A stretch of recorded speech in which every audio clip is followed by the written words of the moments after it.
Ngayong panahon ng Kwaresma, samahan nyo naman ako na magluto ng sotanghon na may 100 pirasong itlog ng pugo, tapos samahan na rin natin ng lumpiang galunggong. Ano pang hinihintay natin? Tara!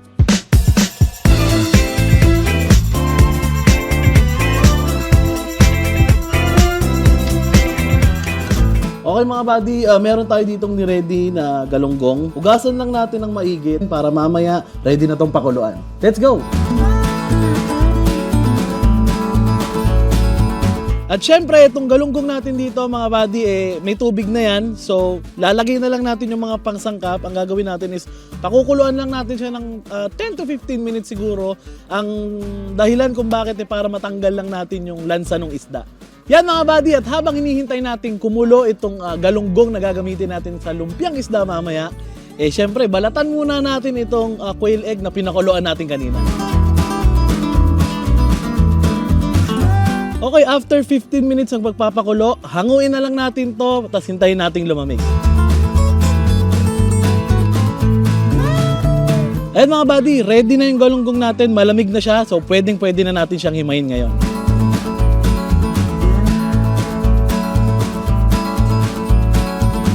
Yun mga buddy, pagkatapos nating himay-himayin yung ating galunggong, next naman natin i-prepare dito yung mga gagamitin nating sangkap. So hiwa-hiwain natin dito, syempre. Meron tayo ditong sibuyas, hindi mawawala ang bawang, at yung carrots. Sunod na natin ang asin. Next naman natin ang paminta. Next naman natin ilagay ay itlog. Isang itlog lang ang gamitin natin. Tapos halu-haluin lang natin.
Yan mga buddy, pagkatapos nating i-ready lahat ng gagamitin natin na sangkap, simulan na nating maggisa.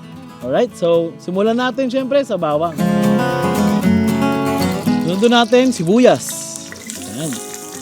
Okay mga buddy, next nating ilalagay yung hibi natin para lasang-lasa natin yan mamaya sa sopa.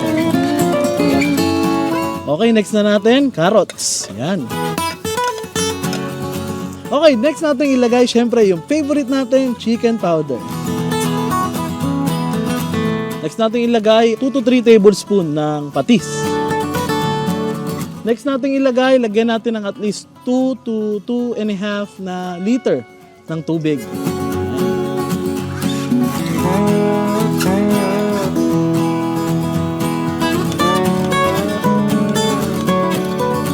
Yan mga buddy, next naman natin ilagay is yung ating sotanghon o yung glass noodles.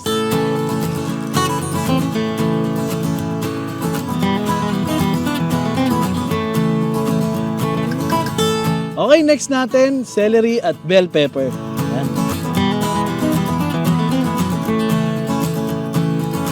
Okay, ito namang repolyo naman ang next nating ilagay. Yan.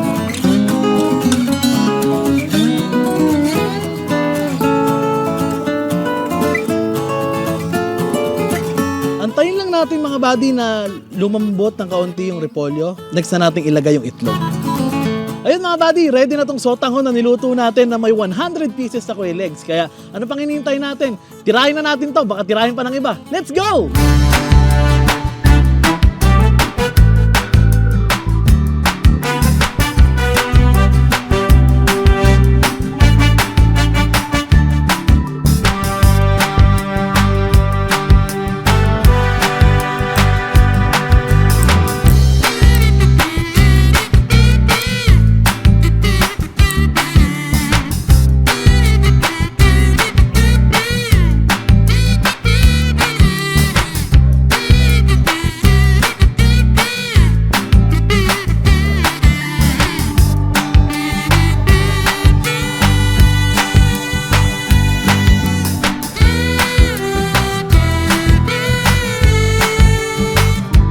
Lutugan na mga buddy. So yan, ready at finally natapos na tayo lutuin itong ating dish for today. Ito ang sotanghon, syempre na merong 100 na quail eggs o itlog ng pugo. Yan, itlog ng pugo, 100 pieces at meron tayo dito, syempre, bidang-bida to pag Lenten season o mahal na araw. Yan, madalas ko itong nadadatnan sa mga pabasa. Ito ang lumpiang isda o lumpiang galunggong. Yan. Yan yung ginawa natin ngayon. Meron tayo dito isang bowl. Tikman na natin to. Bago pa ako magkwento ng kung ano-ano. Let's go. Unang kagat mga buddy.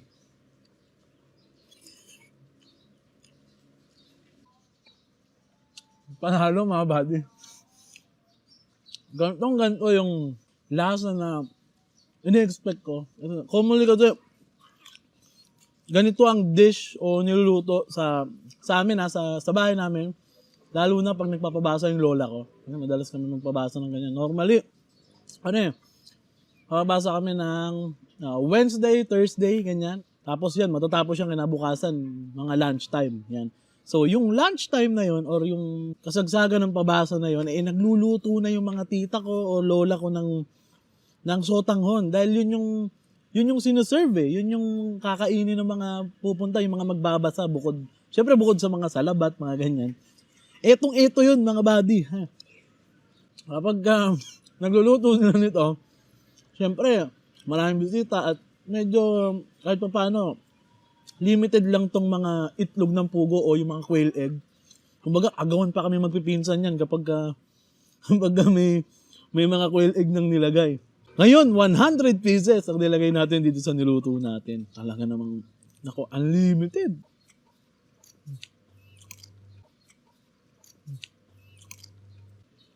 Kain mo na mga buddy. Mga buddy, ang dami natin yung itlog ng pugo. Grabe.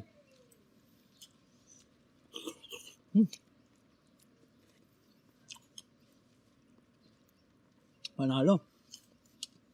Siyempre, meron din tayo pala dito. Parang makalimutan. Yung lumpia na isda o lumpiang galunggong. Yan.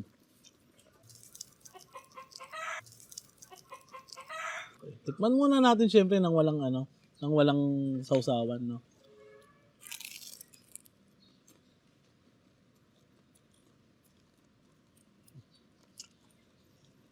Ayos.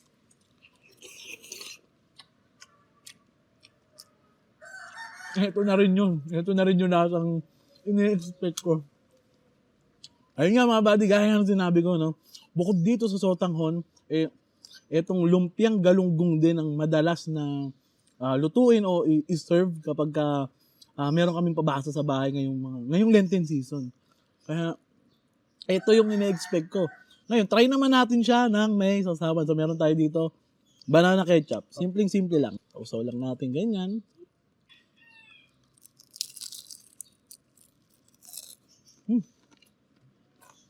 Nilahat ko niya. Grabe yun. Okay. Panalo siya mga buddy. Ito yung pills. No? Pero I'm sure, magpapabasa rin naman kami. Hindi pa siya nangyayari ngayon kasalukuyang nagsushoot kami ni Juwens. Pero, i-insert niya ni Juwens dyan yung mga picture ng pabasa namin sa bahay. Once na-upload na to or natapos na natin tong video na to. Kain muna tayo.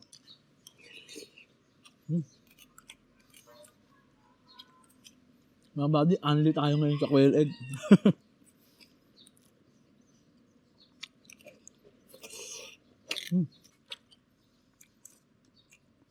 Nga pala mga buddy, kayo ba? Siyempre hindi naman lahat Catholic na nanonood sa atin, no? Pero sa mga Katoliko na nanonood sa atin dyan, kung may nagpapabasa man sa inyo dyan din, katulad ng ginagawa namin, anong madalas nyong i-serve or lutuin? Kapag kasalukuyan nagpapabasa kayo, meron din ba kayong mga ganito? Nagsusotanghon din ba kayo? Kung hindi, i-try nyo rin, mga buddy. Kita nyo naman, alam ko napanood nyo na kanina kung paano natin ginawa. Yan. Parehas to. Ang reason kung bakit hindi tayo hindi muna tayo nag-meat ngayon. Hindi rin, kung mapapansin nyo, wala rin tayong kanin, di ba? Eh, syempre, naka-noodles tayo ngayon. Tapos, kung mapapansin nyo kung bakit walang ganong meat, yan, eh, parang isa yun sa mga, sa mga sakripisyo rin, di ba? Ngayon, kasi nga, Lenten season, so, kailangan, kahit pa paano, meron nga dyan, nagfa-fast ka talaga sa mga meat, yung fasting ba? Hindi ka muna magbababoy at all, yan, mga baboy, baka, kahit yung karne ng manok, yan, hindi rin eh. Sa amin sa amin lang naman. Hindi ko naman sinasabing sa lahat, yun. Kaya, isda muna tayo, at saka, yan, itlog, noodles, yan. Yun.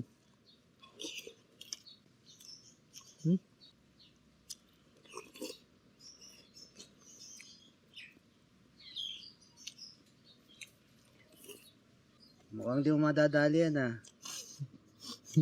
Bakit naman, Juwens? Manigurado ako, natatakam na yan si Juwens. Kanina pa lang habang Konti pa lang nagluluto. na ibabawas mo eh. Kaya yan. Lumpia muna. Ayaw. Yung ka muna. Kain muna ako dito, Juwens, ha?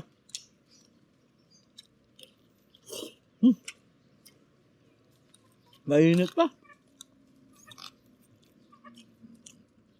Kain tayo mga buddy.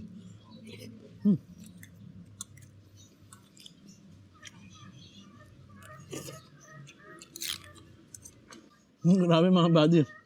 Ang init niya pa rin kahit kanina pa natin siya natapos lutuin. Sa totoong buhay Ngayon, tas medyo mainit ngayon. Afternoon kasi ngayon. Kasalukuyan nag-shoot kami ni Juwens. Ayan. Siyempre, kahit ito yung napili din natin na i-content o i-vlog ngayon, bukod sa ito yung isa sa mga common na niluluto namin tuwing Lenten season, siyempre para rin ma-inspire ko kayo kasi nga, di ba, yung iba nga hindi nagmi-meet, so baka gusto nyo i-try to, try nyo na, alam ko, nadadali na lang kayo, di ba, sa napanood nyo kanina. So, yun, try nyo na gawin to.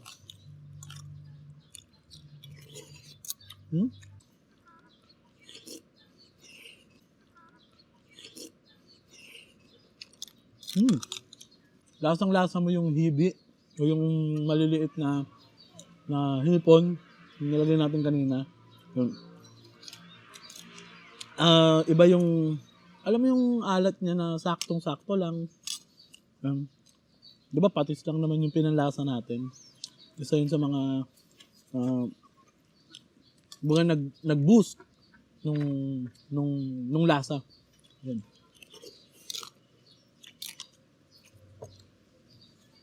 Panalo mga buddy.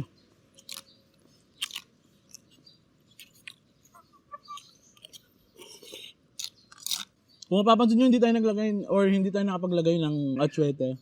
Hindi tayo naglagay nun kasi nga hindi siya yung kumbaga yung kinasanayan ko na gawin at saka ito yung madalas kong mapanood dun sa mga tita ko and mga lola ko na nagluluto. So, tingin ko ito lang yung madalas nilang gawin. So, mas nadadalian sila.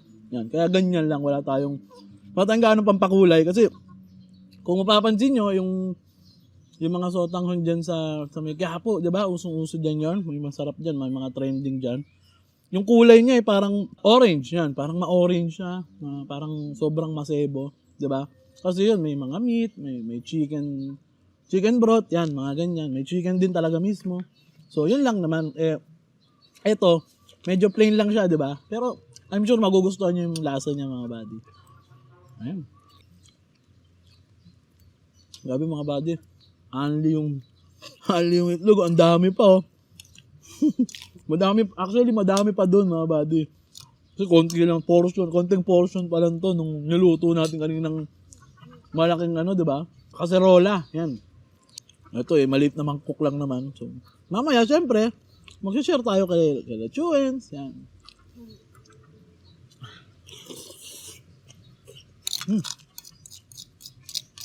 Ayos.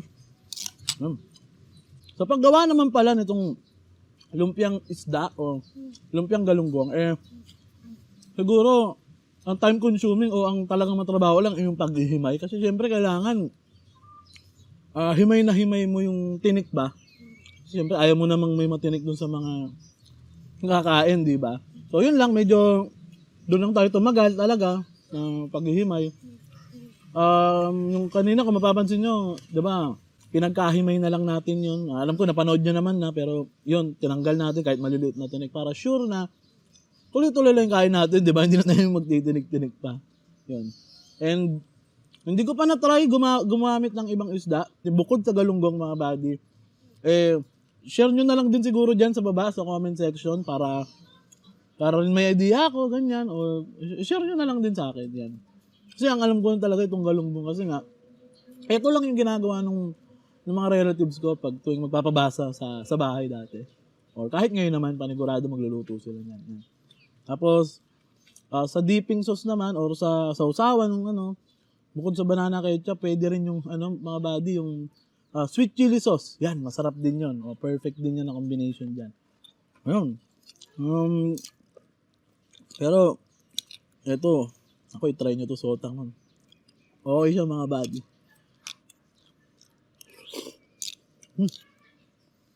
Oo nga pala mga buddy, alam ko na marami naghihintay ng shoutout time ngayong patapos na tayo. Wala muna tayong shoutout time ngayon, pero promise after this season or this Lenten season or next episode, promise meron na tayong shoutout. Okay? Okay. And syempre mga buddy, again, walang humpay at walang sawang pasasalamat sa full support nyo sa channel natin, sa Sarap Buddy, syempre sa buong team. Alam ko maraming Cubs na nanonood sa atin from Team Canlas TV. Maraming salamat po sa patuloy na pagsuporta sa Sarap Buddy. Sa patuloy na panonood or road to 5K na po tayo na subscriber. Please, kung hindi pa po kayo nakasubscribe, please maki-hit na lang po yung subscribe button and yung notification bell para mas ma-update kayo sa mga susunod pa nating uploads. And syempre, kung nagustuhan nyo to, i-like nyo, di ba? Tapos, gusto ko lang ding sabihin na thank you sa lahat ng mga sumusuporta sa akin sa likod ng camera. Bukod sa inyo mga buddy, syempre maraming salamat sa iyo. Chuen, walang sawang pagsuporta rin, magtsatsaga sa atin. Support nila Cubs Chess, nila Camera Woman, yan sa family. Maraming salamat po sa inyo. Try nyo tong dish na to. Hanggang sa susunod. Paalam!